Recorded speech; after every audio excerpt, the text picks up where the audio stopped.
तर्जुमान वजीर आला पंजाब फयाज उल हसन चौहान ने पीडीएम को आड़े हाथों ले लिया। कहा कि इमरान खान और पीटीआई की मकबूलियत का जिन पीडीएम को चैन से नहीं सोने दे रहा। पीडीएम ने इमरान खान की मकबूलियत के डर से सिंध और इस्लामाबाद के बलदियाती इलेक्शंस मुलतवी करवाए। अब ये लोग कौमी इलेक्शंस करवाने से गुरेजा हैं और फरार चाहते हैं।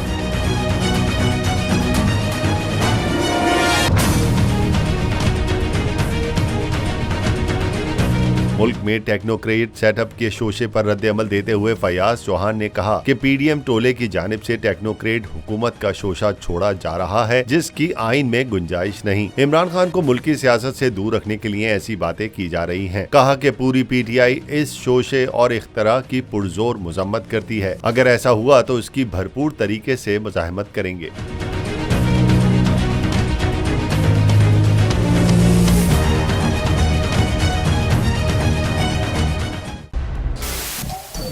सबसे बड़े चैनल बोल न्यूज के एंकर मखदूम शहाबुद्दीन के प्रोग्राम अब बात होगी ने रेटिंग के तमाम रिकॉर्ड्स तोड़ दिए। मैं हूं मखदूम शहाबुद्दीन और आप देख रहे हैं अब बात होगी। 46% नाजरीन ने बोल न्यूज को देखा।